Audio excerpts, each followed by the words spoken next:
Ooh, I've got the stars of Top Gear on the show tonight. I'm running a bit late. Better put my foot down.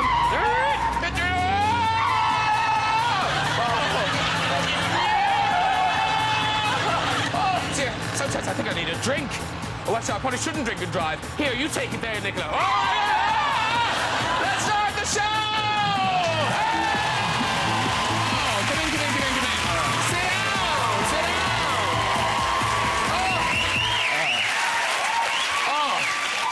Oh, that's a couch. Oh, how lovely. Now, I have to say, normally, in a kind of bland way, when everyone sits down, I just go, you all look great. But I can't really do that because the head honcho of the fashion police is on the couch. How are we doing, Joan? Okay. We shouldn't even talk. You look fine, because black makes everybody look thin except Aretha Franklin, but you look good.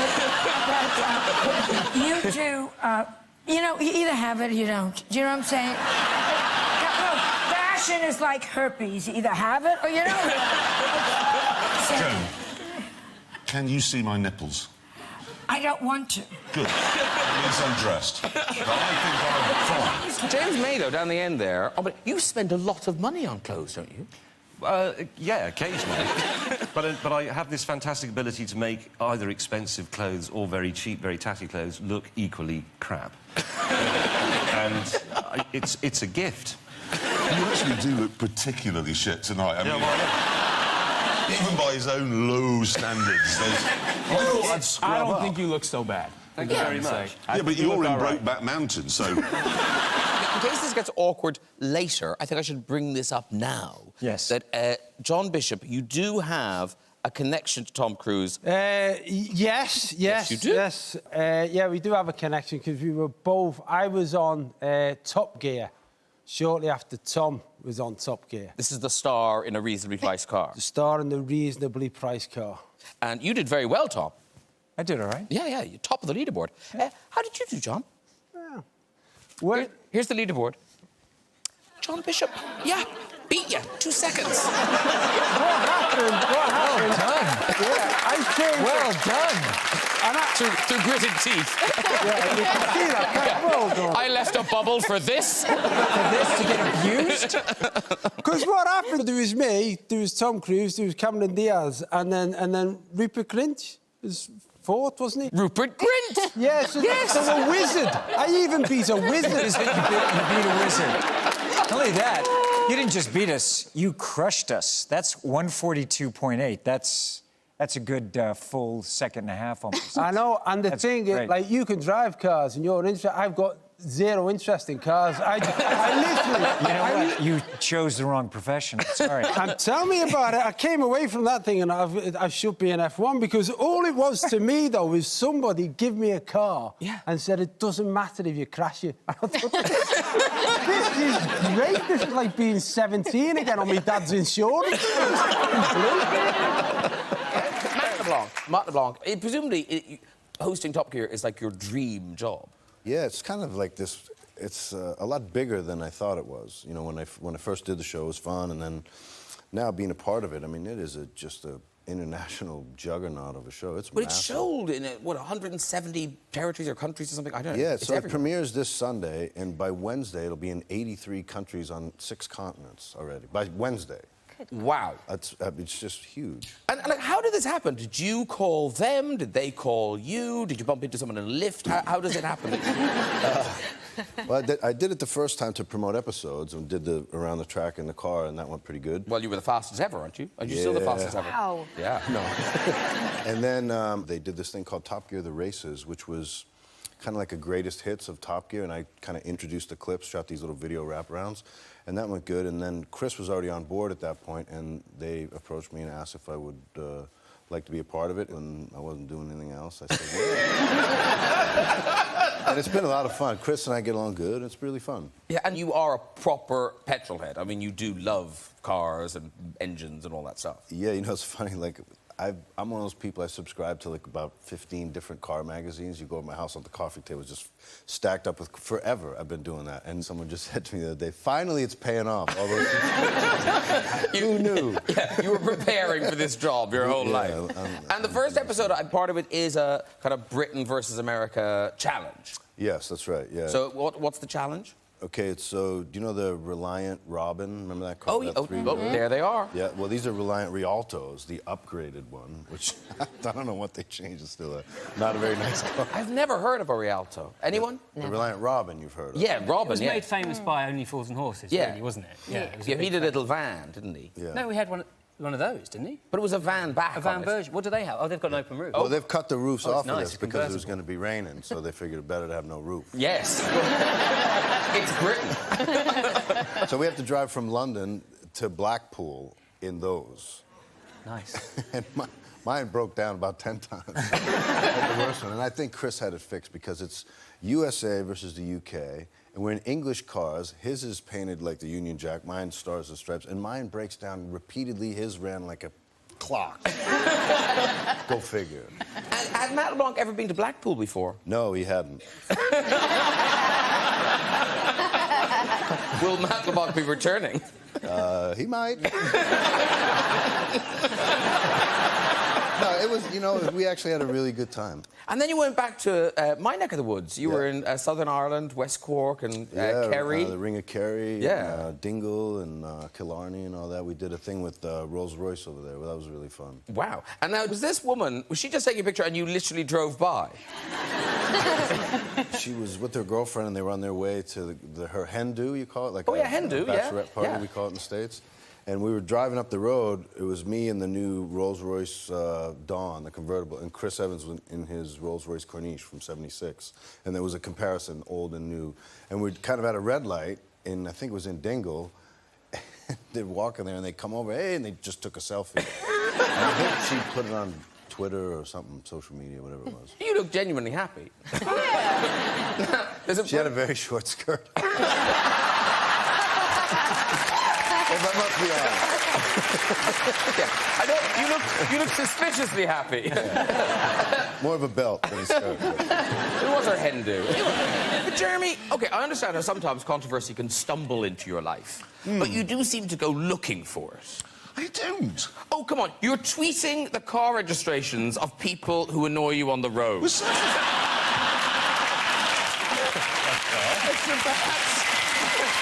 looking for trouble.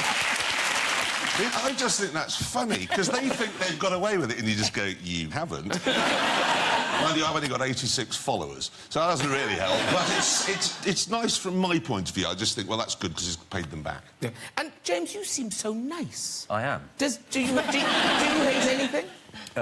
Yeah, I have irrational hatreds like wiring. I hate wires, like on computers, under the desk. OK. Or behind the television. OK. But there's a lot of wires. OCD. But the other thing I hate is, and I accept that this is irrational, but it's those wooden sticks you get, especially in America, for stirring a coffee.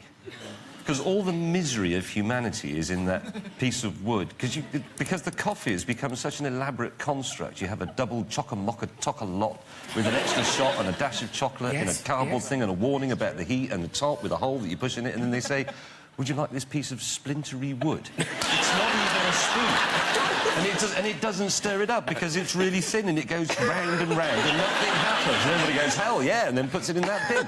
So why? I hate it. Shall I give you an idea of how much OCD James has got? OK, this is a watch. It's got the little pointer thing that has to go by the 12, yes? Yeah. So if I talk to James and it's there, everything's all right. But if I do that, it drives him. Yeah, because you're not actually timing anything, so if you don't like that... You can't just leave it there. No, because That's the funniest thing in the world. When he's talking on top here, I just sit and go... And it shuts him up. Because it's not straight. I've done it again now.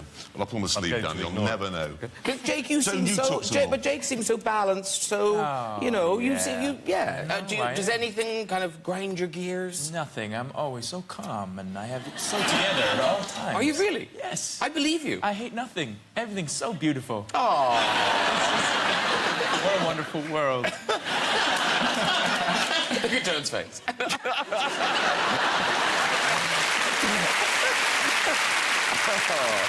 Well, listen, we thought it might be fun just to ask the audience if there was anything that, you know, annoyed them slightly. Dear God.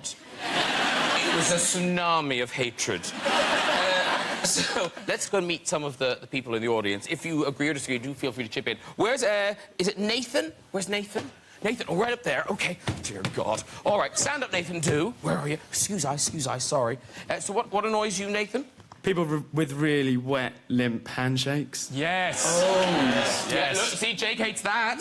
We found something. So Jake's nodding. He doesn't... No. Everything's so beautiful. We'll get you. Where's Siobhan Gallagher? Siobhan Gallagher? Oh, there's Siobhan. Siobhan, excuse I. Stand up, too. What annoys you? Men with cats. I want...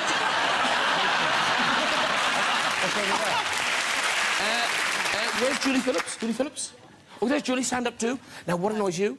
Children that stare. And Yes!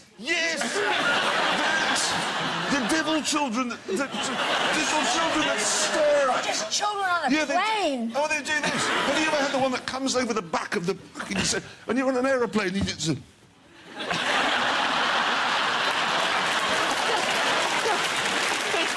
What about the one that goes, lady? I always go, is there a terrorist on board? I'm willing to help out. That is brilliant. I'm going to write a column about that. Oh, finally, where's Deborah Miranda? Hello, Deborah. Stand up, too. Hi. And what do you hate? Jeremy Clarkson. What have I done now? Oh! Why? Because I'm Mexican.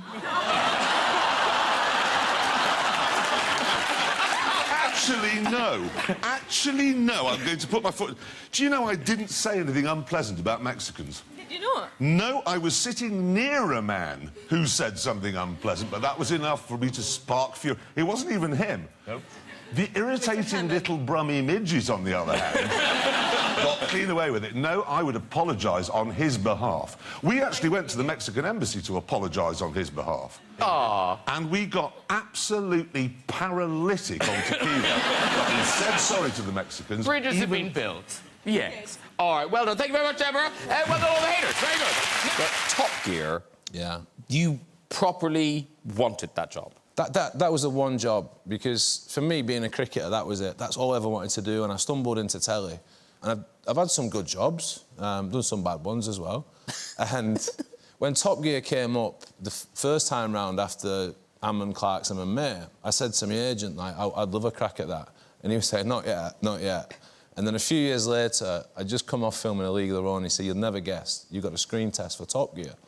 And then I got really competitive with it, like a sportsman. It was like, I want to get this. I want to do this. So I went to the screen test and winged it and managed to get the job. And now it's great. I love cars. I love driving around.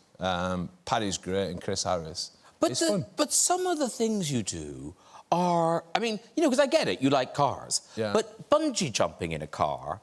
I mean, even you must have thought... Yeah. I realised why they wanted me then. And I'm actually dispensable. Do you sign... By the way, do you sign a bit of paper saying, if I die, don't worry about it? You got to sign waivers and insurance and things, but with some of the stuff I've done before, I've got this reputation of being a bit of a daredevil and no fear. It is not the case. I'm bricking it in that car. I'm over a dam in Switzerland, and it was a car bungee and a metro, and I had to pull the handbrake to go. And the one thing about bungee jumping is if it's on your legs, you know you're attached. But I'm in a car and I'm going down just thinking, please, please be attached. Oh, because you don't know that the car's attached. You can't feel anything, can you? You've got a seatbelt on, but that's not going to help, is it, when you hit the ground? Airbag. Yeah. I'm fine. I didn't even have one, it's an old metro. Where is the hamster? Where is little Mr. Richard Hammond? Do you know, honestly, he's in Mexico. He's there as a punishment. No, is he making amends? No, he's... Deborah, storm the stage. Kill him. I got your back, Deborah. He'll be in America. He's always in America. He's one of those people, you know, you must meet them, but they're desperate to be Americans. And he's one of those people... I'm always in America, too. Yes. Desperate. He says in the pubs, he goes, I'll take a bud. Like you do. Oh, like rather a Budweiser. Than, please, may I have? Yeah, we say... I'll take a bud. No, you won't, Richard. Please, may I have? He does that on the BBC. He says, can I get a coffee? And can I get one of those sticks as well? Oh, Shut up about the sticks. All right, gee, now, listen, we must mention Top Gear because I think, is it the most successful television program in the world? It is now, yeah. It's seen by 350 million people in 170 countries, and this year you're celebrating the 10th anniversary. Congratulations of this version. I'm not. What, you're not? What do you mean you're not? He isn't. Well, I'm only celebrating my 9.5th anniversary of Top Gear. He was lost because for the first series. We told him where the studio was, but he has no sense of direction. I just thought it was a really long way away. He got lost at what he claims is the second Albert Hall. We've tried to explain to him there is only one, but he maintains... Yes, there are two. There you go. Still to this day says there are two Albert Halls, and he got lost at it, so we had to get another man to stand in for him. Have you done the Top Gear? No, I haven't. No, I haven't. Why haven't you done it? Because I'd be useless. You would not be the slowest. Would you like to see Graham do it? Yeah. Unfortunately, that's your January booked up. No, I always look at it thinking, could I do that? Of course you But can't you be killed doing it? No. Well, yes. Yes. I was scared coming on this show. You could be killed on this show. You die in an anecdote, which is the most important thing, don't you think? To die in an anecdote. I remember once being in a Russian-built plane that had been in the Angolan Air Force and is used in Cuba, and it was upside down, plummeting towards the earth, and I actually remember thinking, well, at least the kids have got a great anecdote. You know, how did your dad die? Pretty good, actually. And it was I thought it would be OK. So I think dying in a reasonably priced car would be all right, I think. Yes, and actually it would save anyone speaking at the funeral. They could just show the footage. Exactly. Yes. I just want to refer back to a television appearance that Hugh Bonneville made a couple of weeks ago. He was on a programme called Top Gear. It's very I love that show. Yeah, he was on Top Gear. Driving. That's the greatest show. Now, a clip from Top Gear? No, we don't have a clip, but we do have a bizarre... His appearance caused quite the reaction. Here he is on Top Gear. Now, a lot of people were focused on the jumper. A lot of people were focused on the jumper, but even more people were concerned as why were you wearing lipstick on Top Gear?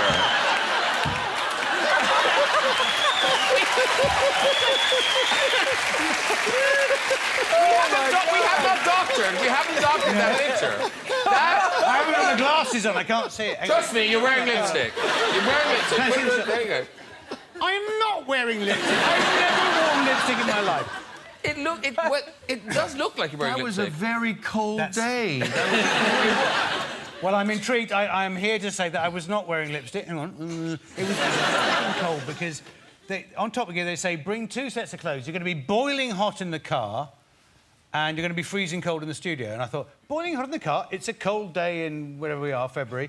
It's not going to be like that at all. I was roasting because you're exerting so much sort of adrenaline and sweat because you're in a, well, just right now, your lips are turning a different colour. because of you. And then you're in the studio, this aircraft hangar, where apparently last summer it's either incredibly hot or, you know, it's freezing this time of year. And last year, when Patrick Stewart was on, my lips are going red, aren't they? Yeah. That's really... They do! They just go red on TV. That's really weird. When Patrick Stewart was... I am this table. I am this table. It's an odd look for a man, but you carry it on. I'm like, what's her name's Pout the other week. Yeah, so last year, apparently about 4 or 5 people... Stop giggling. But 4 or 5 people fainted while Patrick Stewart was doing his thing because it was so hot. And I thought, it's going to be very chilly. Sort of my favourite woolly jumper, but not my red lippy, which I'd left at home. Anyway, he just said my lips, my favourite woolly jumper. Come on. How many women here are going to faint just hearing him say my favourite woolly jumper? All right, how many men are going to faint? My favourite woolly jumper and my lippy. My lippy? Lippy? What does that mean in American? I don't know.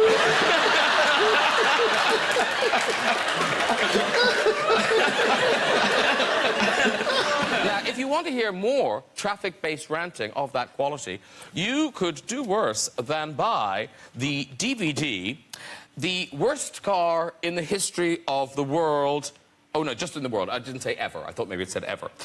Because you guys like nice cars. Yeah, but why don't we just say that now and then go back to Joan? No. What? Well, I'd rather listen to Joan than drone on about cars, frankly. She's much more interesting. We need to sell it a bit. Well, we have done now. OK. There, buy that now, Joan. Tell me more. Maybe you would agree. Why? Yeah, I see. When I go a bit further, please do buy it. You don't have to watch it. All we're bothered about is that you buy it. Yeah. But you went to trouble to make it. You did actually go around and Well, test... we were contractually obliged to actually put something on the disc in the box. You can tell how much they hate it. Have you actually seen the photographs of us on the front cover? Look at Well, my in face. fairness, I don't think you knew that picture was being taken. No, it looks like... Look at him! Look at this! He thinks it's Lauren Bacall. It looks like our carers are they just take the jackets off and there, you got the picture, now pop them back on again. They wouldn't allow me out in public looking like that. So was it hard to pick the worst car in the world ever? Not really. No. Why? Because it was the worst car in the world ever. Actually, if you sit down and think about it, I mean, I won't say what it is, because obviously we want people to buy the You don't want to spoil DVD, it. but no, we sat down and we rattled through about 6 or 7 choices, and they went, it is this car, because the expectation of it was very good, but it was actually awful. So you bought it and thought, well, I'm really doing quite well. You look at yourself in shop windows, oh dear, I look a bit of a plonker. And then it was awful, so we said it was. Is it an initial or a name? It's a name, but you would have to be... Is it Did a you know long it name? as soon as you saw it? Yeah, You knew as soon as we mentioned it, we said yes, but you would have to be moronic to buy one, really. Give us a hint. No, Joan, can I just say... Spoil it. I am that moron. But seriously, I have owned the worst car in the world You ever. have? But I liked it. I liked That's it. beautiful. No, I only... Yeah, I loved it, Jake. I loved that car. Oh, they knocked that car. I loved it. Are you making that up? No, seriously, I only got rid of it because my dog outgrew it.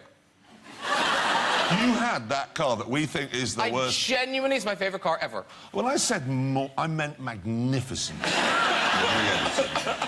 No, did you choose it on purpose because you knew that I had owned it? No, I didn't know until you actually had one. I thought you had a Porsche. No, I did have one of those. I didn't like that. No, it's horrible. No. And then I had this, and I loved it, and I'd still like to Can't have you it. say it if you say you loved it? No, because then it spoils the end of the video. Okay, okay. I'm very caring like that. Oh. I'll tell you after. Yeah. I'm going to have to go buy that DVD. Hey, listen, I'll never watch it. here's